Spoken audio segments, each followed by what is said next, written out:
भगवान श्री हरि विष्णु ने धर्म की रक्षा हेतु हर काल में अवतार लिया था। वैसे तो भगवान विष्णु के अनेक अवतार हैं, लेकिन उनमें से 10 अवतार ऐसे हैं जो प्रमुख रूप से स्थान पाते हैं।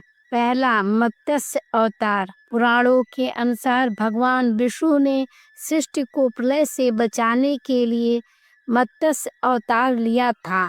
कृतयुग के आदि में राजा सत्यवत हुए थे। राजा सत्यवत एक दिन नदी में स्नान कर जलांजलि दे रहे थे। अचानक उनकी अंजलि में एक छोटी सी मछली आई। उन्होंने देखा तो सोचा वापस सागर में डाल दूं, लेकिन उस मछली ने बोला, आप मुझे सागर में मत डालिए, अन्यथा बड़ी मछलियां मुझे खा जाएंगी। तब राजा सत्यवत ने मछली को अपने कमंडल में रख लिया। मछली और बड़ी हो गई तो राजा ने उसे अपने सरोवर में रखा। तब देखते ही देखते मछली और बड़ी हो गई। राजा को समझ आ गया कि यह कोई साधारण जीव नहीं है। राजा ने मछली से वास्तविक स्वरूप में आने की प्रार्थना की।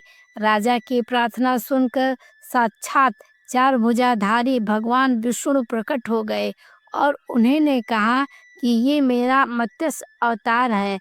भगवान ने सत्यव्रत से कहा, सुनो राजा सत्यव्रत, आज से 7 दिन बाद प्रलय होगी। तब मेरी प्रेरणा से एक विशाल नाव तुम्हारे पास आएगी। तुम सप्त ऋषियों, औषधियों, बीजों व प्राणियों के सूक्ष्म शरीर को लेकर उसमें बैठ जाना। जब तुम्हारी नाव डगमगाने लगेगी तब मैं मत्स्य रूप में तुम्हारे पास आऊंगा। उस समय तुम बासुकी नाग के द्वारा उस नाव को मेरे सिंग से बांध देना। उस समय प्रश्न पूछने पर मैं तुम्हें उत्तर दूंगा, जिससे मेरी महिमा जो पर ब्रह्मा नाम से विख्यात है तुम्हारे हृदय में प्रकट हो जाएगी। तब समय आने पर मत्स्य रूपधारी भगवान विष्णु ने राजा सत्यवत को तत्वज्ञान का उपदेश दिया, जो मत्स्य पुराण के नाम से प्रसिद्ध है। दूसरा, कूर्म पुराण। धर्म ग्रंथों के अनुसार भगवान विष्णु ने कूर्म कछुए का अवतार लेकर समुद्र मंथन में सहायता की थी। भगवान विष्णु के कूर्म अवतार को कच्छप अवतार भी कहते हैं। एक बार महर्षि दुर्वासा ने देवताओं के राजा इंद्र को श्राप देकर श्रीहीन कर दिया था। इंद्र जब भगवान विष्णु के पास गए तो उन्होंने समुद्र मंथन करने के लिए कहा। तब इंद्र भगवान विष्णु के कहे अनुसार दैत्यों और देवताओं के साथ मिलकर समुद्र मंथन के लिए तैयार हो गए। समुद्र मंथन करने के लिए मंदराचल पर्वत को मथानी और नागराज वासुकी को नेति बनाया गया। देवताओं और दैत्यों ने अपना मतभेद भुलाकर मंदराचल को उखाड़ा और उसे समुद्र की ओर ले चले, लेकिन वे उसे अधिक दूर तक नहीं ले जा सके। तब भगवान विष्णु ने मंदराचल को समुद्र के तट पर रख दिया।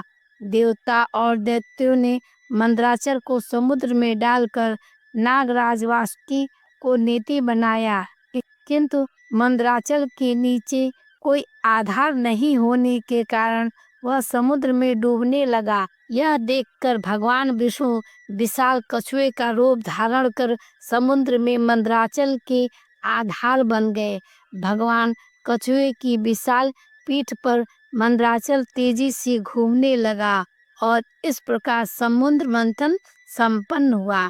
तीसरा, 12 अवतार। धर्म ग्रंथों के अनुसार भगवान विष्णु ने दूसरा अवतार 12 रूप में लिया। पुरातन समय में दैत्य हिरण्याक्ष ने जब पृथ्वी को ले जाकर समुद्र में छिपा दिया, तब ब्रह्मा की नाक से भगवान विष्णु वराह रूप में प्रकट हुए। भगवान विष्णु के इस रूप को देखकर सभी देवताओं व ऋषि मुनियों ने उनकी स्तुति की। सबके आग्रह पर भगवान वराह ने पृथ्वी को ढूंढना प्रारंभ किया। अपनी थुतनी की सहायता से उन्होंने पृथ्वी का पता लगा लिया और समुद्र के अंदर जाकर अपने दांतों पर रखकर वे पृथ्वी को बाहर ले आए। जब हिरण्यकश्यप दैत्य ने यह देखा तो उसने भगवान विष्णु के वराह रूप को युद्ध के लिए ललकारा।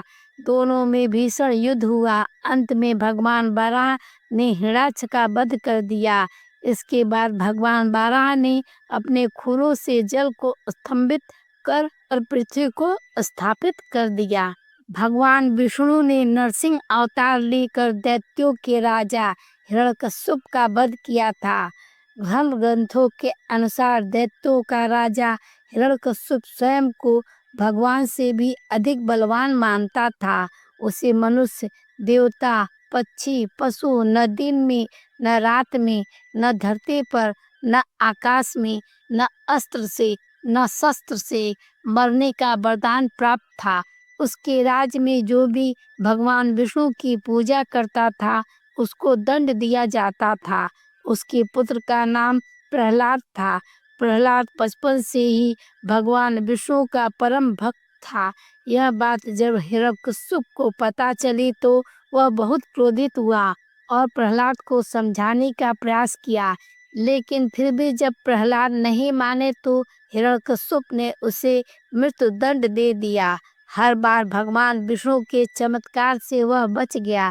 हिरण्यकश्यप की बहन होलिका, जिसे अग्नि से न जलने का वरदान प्राप्त था, वह प्रहलाद को लेकर धधकती हुई अग्नि में बैठ गई। तब भी भगवान विष्णु की कृपा से प्रहलाद बच गए और होलिका जल गई। जब हिरण्यकश्यप स्वयं प्रहलाद को मारने ही वाला था तब भगवान विष्णु नरसिंह का अवतार लेकर खंभे से प्रकट हुए और उन्होंने अपने नाखूनों से हिरण्यकश्यप का वध कर दिया।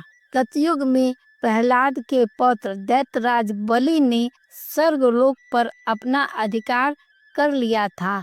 सभी देवता इस विपत्ति से बचने के लिए भगवान विष्णु के पास गए। तब भगवान विष्णु ने कहा कि मैं स्वयं देव माता अदिति के गर्भ से उत्पन्न होकर तुम्हें स्वर्ग का राज्य दिलाऊंगा। कुछ समय पश्चात भगवान विष्णु ने वामन अवतार लिया। एक बार जब बलि महान यज्ञ कर रहा था तब भगवान वामन बलि की यज्ञशाला में गए और राजा बलि से 3 पग धरती दान में मांगी। राजा बलि के गुरु शुक्राचार्य भगवान की लीला समझ गए और उन्होंने बलि को दान देने से मना कर दिया, लेकिन बलि ने फिर भी भगवान वामन को 3 पग धरती दान देने का संकल्प ले लिया। भगवान वामन ने विशाल रूप धारण कर एक पग में धरती और दूसरे पग में स्वर्गलोक नाप लिया। जब तीसरा पग रखने के लिए कोई स्थान नहीं बचा तो बलि ने भगवान वामन को अपने सिर पर पग रखने को कहा। बलि के सिर पर पग रखने से वह सुतल लोक पहुंच गया। बलि की दानवीरता देखकर भगवान ने उसे सुतल लोक का स्वामी बना दिया। इस तरह भगवान वामन ने देवताओं की सहायता कर उन्हें स्वर्ग पुनः लौटाया। श्री राम अवतार। त्रेता युग में राक्षस राज रावण का बहुत आतंक था। उससे देवता भी डरते थे। उसके वध के लिए भगवान विष्णु ने राजा दशरथ के यहाँ माता कौशल्या के गर्भ से पुत्र रूप में जन्म लिया। इस अवतार में भगवान विष्णु ने अनेक राक्षसों का वध किया और मर्यादा का पालन करते हुए अपना जीवन यापन किया। पिता के कहने पर वनवास गए। वनवास भोगते समय राक्षस राज रावण उनकी पत्नी सीता का हरण कर लिया। सीता की खोज में भगवान लंका पहुँचे और वहाँ भगवान श्री राम और रावण का घोर युद्ध हुआ जिसमें रावण मारा गया। इस प्रकार भगवान विष्णु ने राम अवतार को लेकर देवताओं को भय से मुक्त किया। श्री कृष्ण अवतार। द्वापर युग में भगवान विष्णु ने श्री कृष्ण अवतार लेकर अधर्मियों का नाश किया। भगवान श्री कृष्ण का जन्म कारागार में हुआ था। इनके पिता का नाम वासुदेव और माता का नाम देवकी था। भगवान श्री कृष्ण ने इस अवतार में अनेक चमत्कार किए और दुष्टों का सर्वनाश किया। कंस का वध भी भगवान श्री कृष्ण ने ही किया। महाभारत के युद्ध में अर्जुन के सारथी बने और दुनिया को गीता का ज्ञान दिया। धर्मराज युधिष्ठिर को राजा बनाकर धर्म की स्थापना की। भगवान विष्णु का ये अवतार सभी अवतारों में सबसे श्रेष्ठ माना जाता है। परशुराम अवतार हिंदू धर्म ग्रंथों के अनुसार परशुराम भगवान विष्णु के प्रमुख अवतारों में से एक थे। प्राचीन समय में महिष्मती नगरी पर शक्तिशाली हयवंशी क्षत्रिय कार्तिकेय भी अर्जुन सहस्त्रबाहु का शासन था। वह बहुत अभिमानी था और अत्याचारी भी। एक बार अग्निदेव ने उससे भोजन कराने का आग्रह किया। तब सहस्त्रबाहु ने घमंड में आकर कहा कि आप जहाँ चाहें भोजन प्राप्त कर सकते हैं, सभी ओर मेरा ही राज है। तब अग्निदेव ने वनों को जलाना शुरू किया। एक वन में ऋषि आपो तपस्या कर रहे थे। अग्नि ने उनके आश्रम को भी जला ढाला।